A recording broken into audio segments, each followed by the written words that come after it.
what we're going to be working on for your next project is the beginnings of being able to lay out pages with words and images.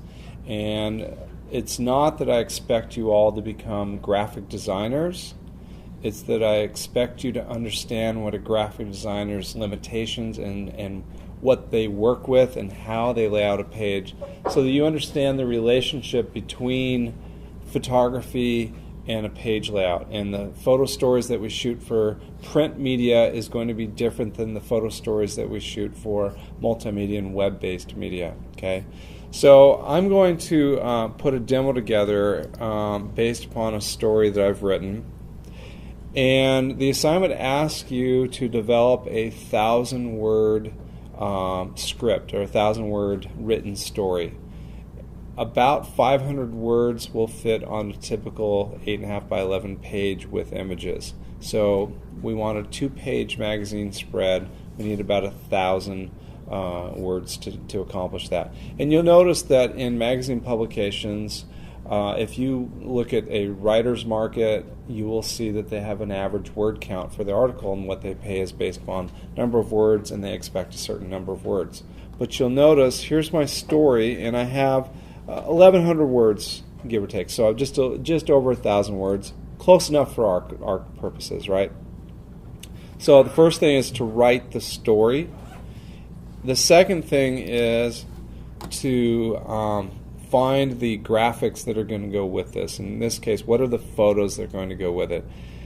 We're going to be working with a page layout program called InDesign that allows us to put words and images together in any way we want. We have total control over it, as opposed to PowerPoint, which feels like you've got some control, but it doesn't have the quality that we would expect in a fine design. InDesign is different than a word processor. It does not store the contents of your images and words in the InDesign document. It only stores a link to those documents. Okay? So when I upload to a blog and I upload images to my blog and I type in text, all that stuff's stored up on the blog. It's in there. With InDesign, if I place an image in InDesign and it's not, and I move it after the fact or rename it, it'll break the link. So it's very important that we have good organization. Here with this story I've put together, I've got the Word document here, I've got the graphics in here, and that'll make sense as we go along. Here's another story we'll take a look at that's already complete. I've got my InDesign document, I've got my Word document, and then I have my linked images as well. So I want to select my images and write my story. So I'm going to launch InDesign by going into my applications, which I'll just jump in here, applications, and open up the application. Unfortunately for you, if you're working in one of our labs, every time you open up this program, there's going to be a set of preferences that you're going to want to change, because we are not designers, we don't work in print shops, we don't work in the same ruler measurements that graphic designers typically use, and I would guess that most graphic designers today don't also work in picas either. So when I go into and I say I need a new print document, I'm going to have you set up for a 4-page document with facing pages. And what we're going to do is create a mini magazine, so to speak, with a cover, 2-page spread with an article, and then a back cover. Okay, so we're going to have 2 full bleed images, and then we're going to have a 2-page spread with images in it. You'll notice with words and images in it, yes. I'm going to go with letter size, but you notice the width here is in picas, right? I'm going to go ahead and leave that alone for right now. Just say OK. And immediately I'm going to go into Preferences and go to Units and Increments. And I'm going to change it from picas to inches. Okay. The terminology for picas and points is all based upon the old days of leaded type, that they would have so many 72 points equaled 1 inch, and so many picas would equal an inch, etc. And you and I aren't going to work with that, and I don't pretend to be a designer per se. but I do understand some aspects of it. The next thing we're going to do is we don't want this to look like a word processor document, do we? We want this to feel a little bit more like a magazine.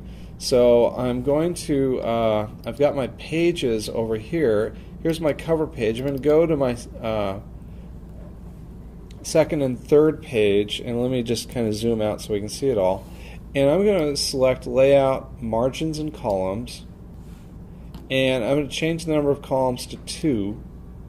And then I'm going to change the gutter between the columns to 1/4 inch, just to give a little space for my 2 columns. I'm going to go and do that to the same on the other pages. In fact, I should have done it. I should have shift clicked it, and I could have had them both set up at the same time.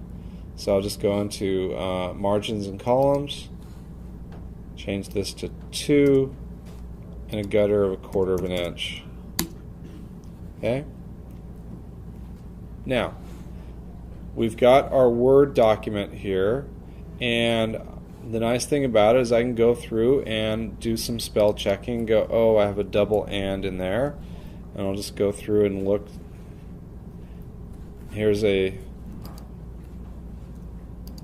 I can decide whether or not I want to keep the grammar as is. In that case, I'm going to leave it the way I think it's right anyway. Don't always agree with the green lines. I've got everything there. I'll save it.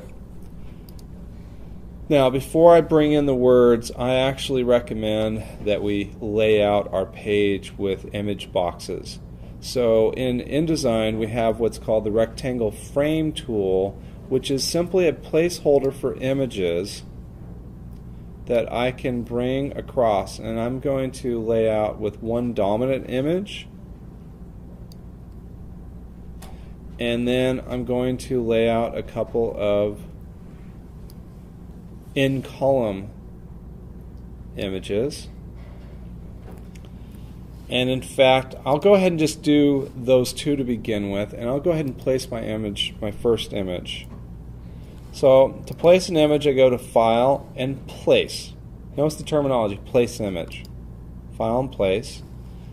Before I do that, I need to make sure I caution you, word of caution, save your document before you place anything in it, because otherwise the relative links might get fouled up. So I'm going to go Save As. I'm going to go to my Documents folder, and my page layout. There's my folder with all my resources.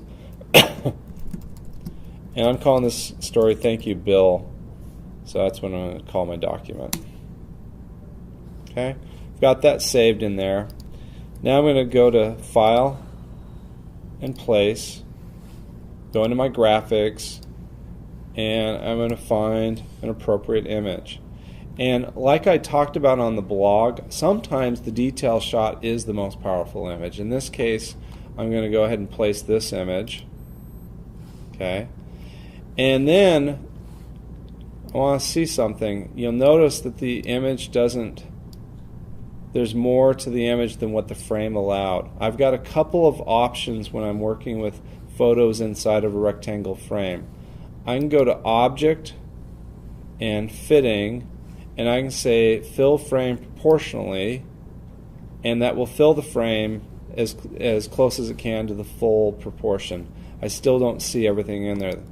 I can also go to Fitting and Fit Content Proportionally, and you'll notice that there's the whole image, and it's fitting based upon the shortest dimension here. Well, I'm not real crazy about that, so what I'm going to recommend is I'm going to go ahead and extend this out a little bit.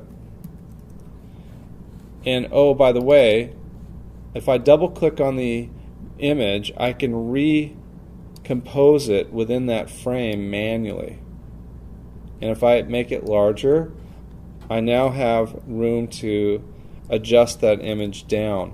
So this is where a designer is always probably going to tweak your composition just a little bit to fit their page layout a little better. Okay?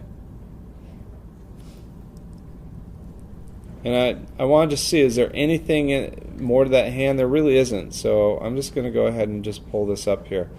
So you'll notice you have to be aware of this. The default here is the yellow frame is the image. The blue frame is the actual layout box for the image, right? So I've got that set in there. I'm going to go ahead and go to File and Place, and you'll notice the keystroke commands, you'll start to learn them intuitively just by doing it over and over. That's a Command D, so I can hit Command D, and I'll come in here and take a look. And I'll put that image in. And again, you notice I created a vertical image, and I can recompose. That's a horizontal shot that I'm going to recompose to fit my frame. Now I will tell you that I probably want to bring this down and probably have it, you'll notice as I bring it down, InDesign will tell me when things are relative to the size of other elements on the page. So right now it's telling me, hey, that box is the same height as the rectangle frame on the next page. That's probably a good thing, right? Because now I'm going to have some uniformity to my design, so I can go ahead and recompose in that frame, and that actually will work just fine for that frame. So now I'm looking at where do I want this image to be. Do I want to put it down here? Where is it in relation to the other images? And I'm going to copy that frame. I'm just going to go to Edit and Copy. I'm going to paste it. Because now I want my images to be uniform. I don't want different proportion images on the page. I can have different content within the frame, but the proportion of the frame should be identical.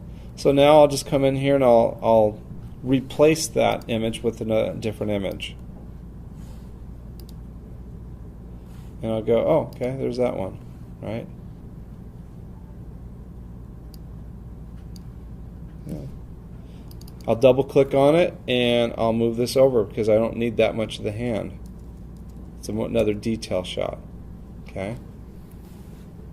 So this is a story about a veteran who happens to keep his Vietnam era basic training before he went to Vietnam, his Marine basic training photo inside the bill of his hat. So here he is here, right? Yes. And his name is Bill. That's right. Yeah. Okay. So I can say, oh, the relationship here, I may want to break this up a little bit. I may want to move this over here and move this one over here. I've got kind of this asymmetrical composition going on before I've ever laid out any text. Okay.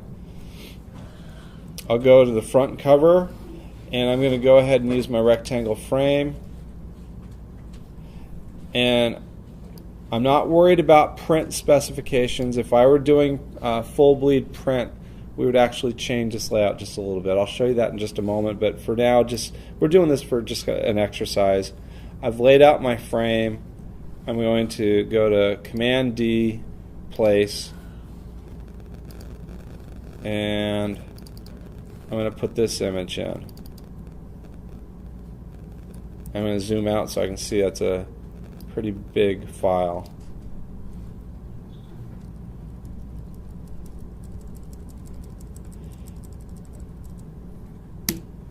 Okay. Now I have room up in this blank sky that I can put a title to this, and I will actually.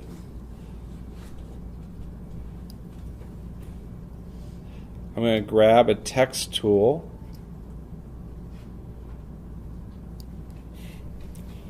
and I'm going to go ahead and give this article a title.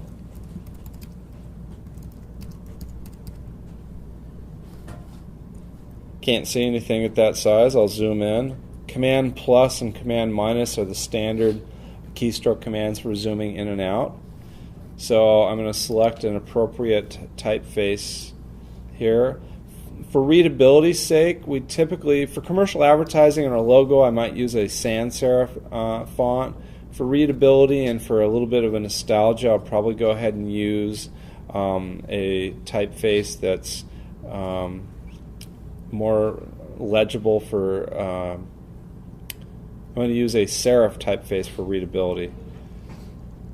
So I'll probably just, for the heck of it, just go ahead and use Times New Roman for a basic here. Now I'm going to go ahead and change the type size. Okay.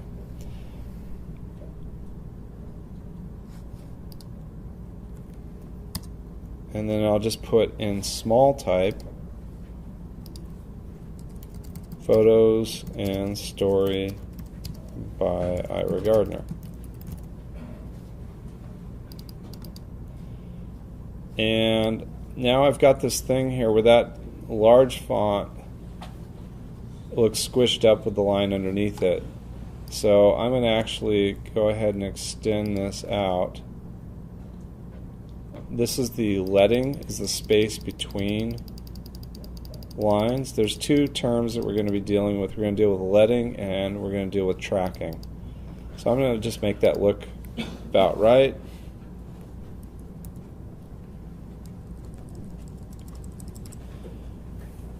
I can also add a special effect of a drop shadow if I want.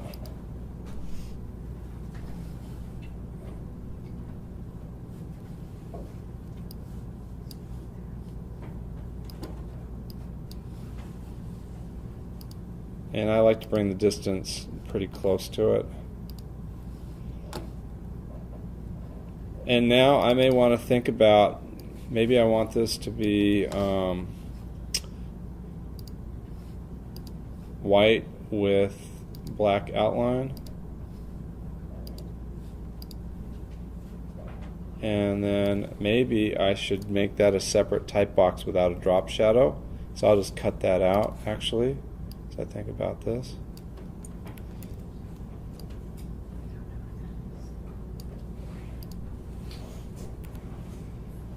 And I'll zoom in. There we go. So now we've got that in there. And now that it's on its own separate type box, I can just put that spacing, whatever I think looks appropriate. Okay. Like I said, I don't plan to make a career as a designer, right? Now I can put these text boxes, I can bring them a little closer together, and I can select both of them, and I can go to Object and Group those elements together, so now they will be locked together. Okay, and I can just kind of adjust that space of where they fit within that sky. Okay, so now I'll bring in my story. Now what I'm going to do is I'm going to go ahead and go to File and Place, my Word document. Going to bring it in and click and drag to fill up that column.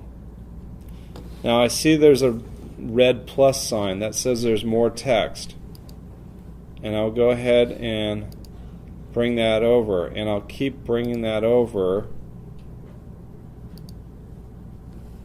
Okay, and now you notice the words went over the image.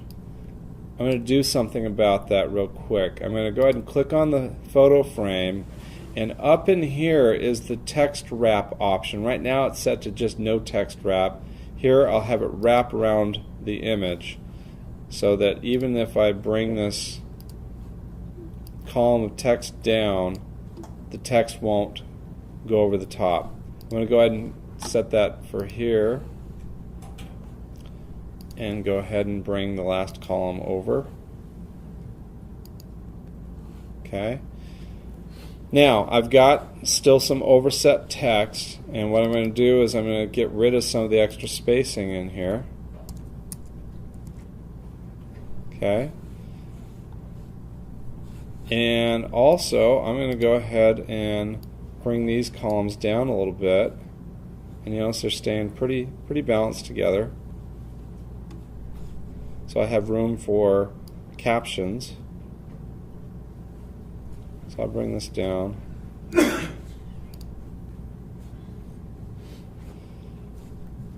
And I'm going to go ahead and just pull this up and see how much more I need to try to fit in.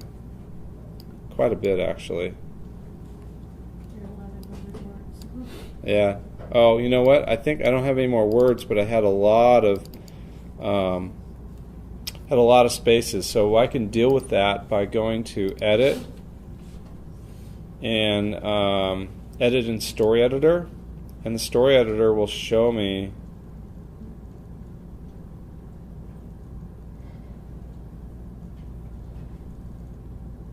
No, I still have a lot of spaces in there. So I think what I'll do is I'll just go ahead and go back.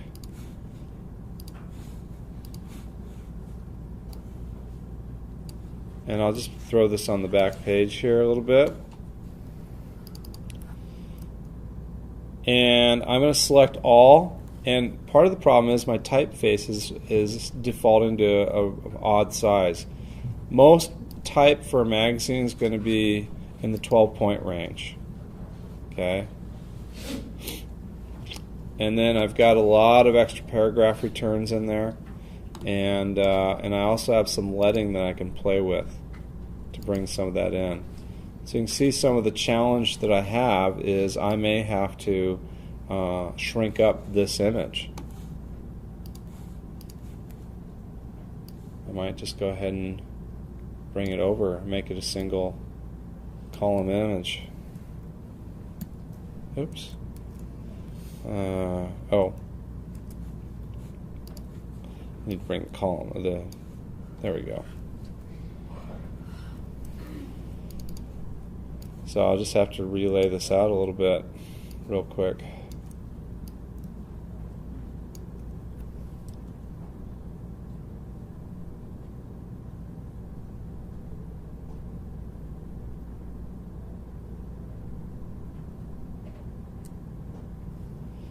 Maybe I make this a little bit more, just enough to see the hand, right? And then maybe I'm going to move that over here so that we can then just go ahead and raise this up. And then I'm just going to have to deal with all these extra paragraph returns.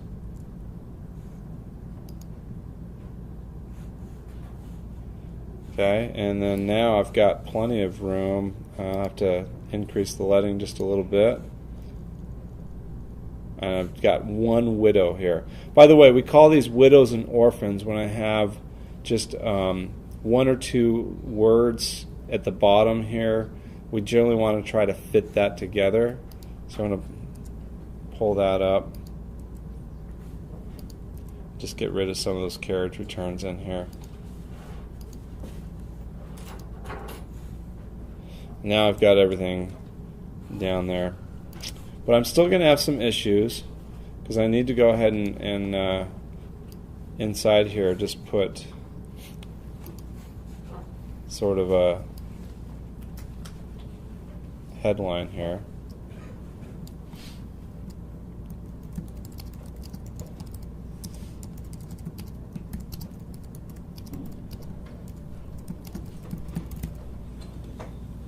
Crank that up a little bit.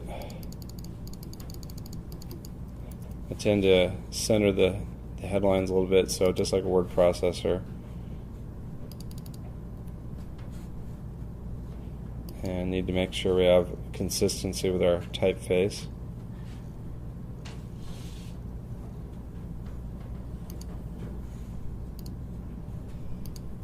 And make sure we're consistent with our typeface on this as well. Okay.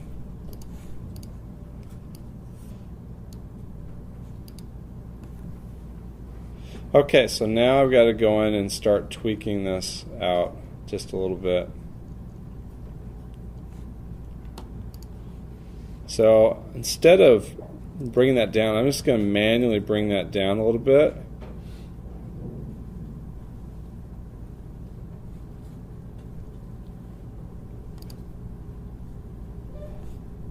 And I'm going to look at the size here. This is right now the size is 3.625 by 4.875. And I want to make sure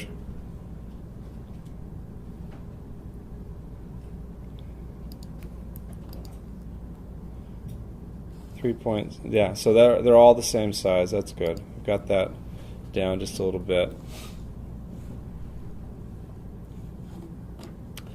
So now I just got to figure out how to get just a little more space to even that out just a little bit. So one of the ways I can do that is I can take an area of type, and one thing I could do is just take this one column and I could increase the leading just slightly, and I could even increase the tracking just a little bit. That's still not, there we go. 9% wider tracking. Nobody that's not a designer would even notice that. Okay. So now I've got my layout there, and then I'll just put my last image in. Get rid of that.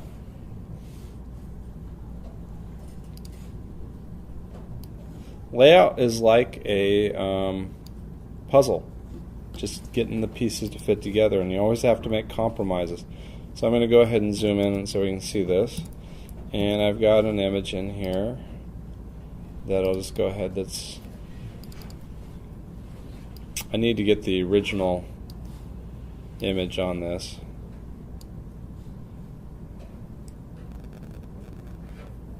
And I'll just recompose this a little bit for the layout. So this was an image I made a couple of Christmases ago at the Veterans Cemetery. Okay. So what I just did was, in View, I can actually go to Screen Mode, and I can go to Presentation Mode, which is Shift W. So when I don't have anything selected, I can Shift W, and what you'll notice is quite often the image looks pixelated when I'm working on it in general layout terms, when I'm just designing. But if I go into preview mode, if I have enough resolution, the image will show in high quality. And then I can page through it and I can see my page layout. Okay? And these are high enough resolution images. So that's your basic page layout. And I decided to forego the captions on this because the story explains everything pretty readily on that one.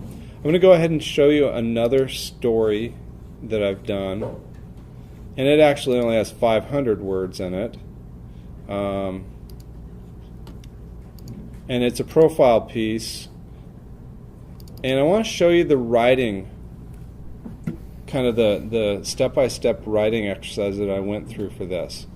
And that was simply to go through the who, what, where, when, why, and how before I started writing.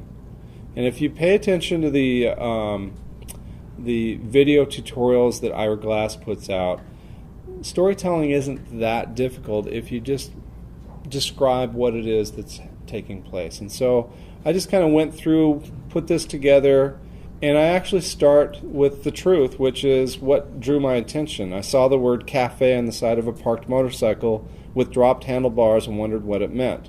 Looking at the bike reminded me of the classic Marlon Brando image from the movie The Wild One. Okay? So if I can show you that actually.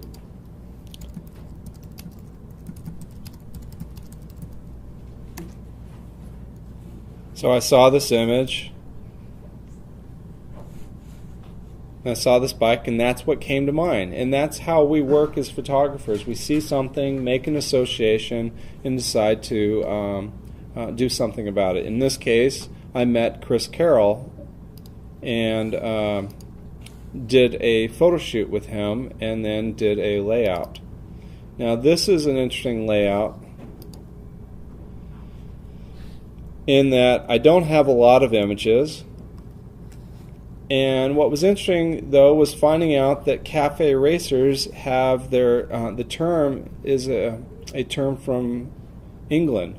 It was a British term where they would race these bikes that are stripped down of every extra part, and they'd race them from truck stop to truck stop because they had cafes at the truck stop. So that's why they called them cafe racers. You'd meet up at a cafe, and you'd challenge somebody to a race, and you'd race to the next cafe. Okay? So I've laid out my images, I've laid out the photos, You'll notice I've got action shots with panning, I've got portraits, I've got details. I also want to notice a couple things about this layout is that I do have some captions, and I have some information here that says what is the Cafe Racer.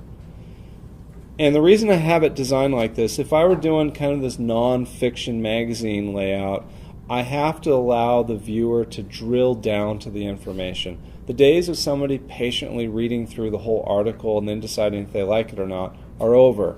So what's going on is, in fact, I'm going to go ahead and do something real quick. I'm going to go to File, Export, and we're going to make this look like a ebook sort of thing. We're going to go ahead and select a Flash player and save it in this folder, and I'll actually create a new folder for output because we can output things a lot of different ways. I'm going to fit it to a certain proportion, and I'm going to tell it to include interactive page curl. This is what I did for that presentation I gave on Friday, as a matter of fact. So I'll zoom out here. This now pretends like it's a magazine that I'm flipping through. And what do we look at? Well, we look at the image, we look at the headline. We look at the images, we look at the headline, we look at the detail, and we decide whether or not we read the story or not. So these kind of pull out graphics, or pull out little blocks of text, can help the viewer digest. We call it data chunking. We want a lot of white space, and we want to be able to pick out little pieces of information very, very quickly and then decide to invest more time to read the story. So that's another strategy for you as well. Okay. Go back to InDesign. I'll go back to the first story. Actually, I'm going to create a new document, and I'm going to show you one other thing before we go. And that is, I'm going to set up a page, and I'll go ahead and just set up a single page letter.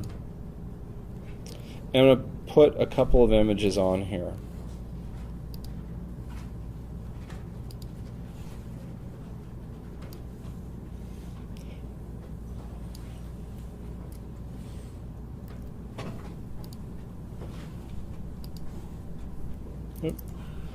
I'll undo that, and it just go ahead and brings that, and I'll just go ahead and okay.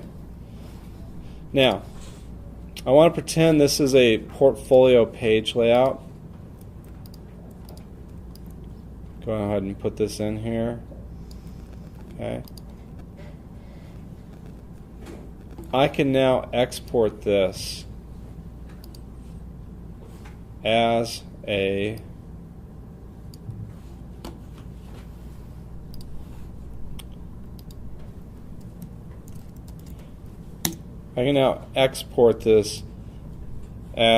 JPEG file. And I can set the resolution. If I need to make it print quality, I can set the resolution to 300 pixels. I can embed an sRGB. For some of you that are looking to post to your blog and have multiple images together, you don't have very much control over an inline graphic, right? And so what I recommend is lay out your images in a grid if you want a grid presentation. And now, if I go to the output,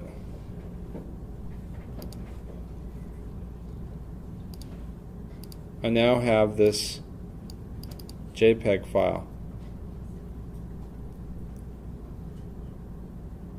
Right? So some of you, if your stories look good set up in two images, and if I want to, I could just crop that and make it a small image. But we're going to be working with this in page layout for your portfolios next quarter.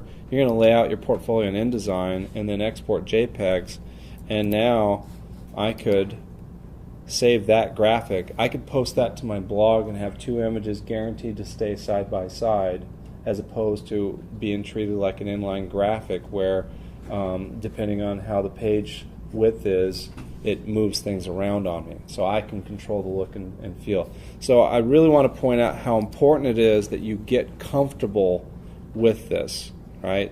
And later on, we'll talk about doing master pages.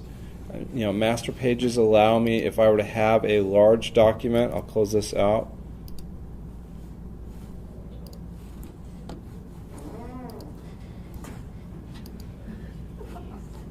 Okay. Actually, I'll do it right here. I'll do a master page right here. If I go to pages, I have a master, and I could put anything I want to appear on every page. Let's put photography by Ira Gardner. I'll make it right align. I'm going to actually change the I'll go ahead and make it black, but I'll make the tint like 50%. Okay. Bring it down here. Okay. Now, if I add more pages,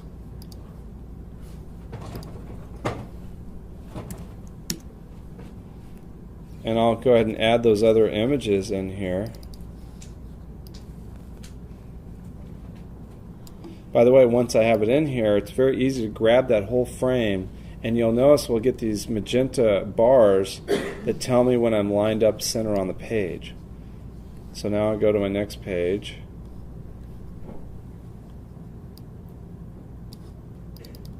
And I'll do the last of this demo here.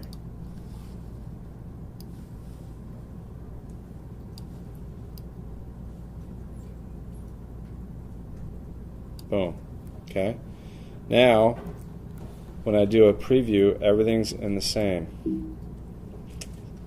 I could use this to export standardized formatting, right? I could also use master pages. I can insert. I'm going to just put that in there real quick. Insert special character, markers, current page number. Okay. Now I can set that to whatever typeface I want. Maybe I go modern number 20. I don't know. That doesn't look right.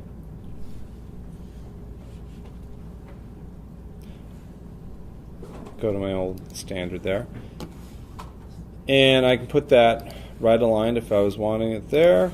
And now I can drag that down.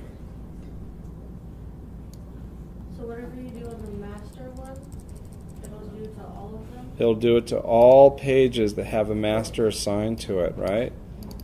So look, now I've got page number 1. And it's got page number 2, etc. Now let's say I didn't want a page number on a particular page. I would actually go to this page and go to Assign Master Pages. Okay, apply master to pages right here, and I'd say none, and that would not show up.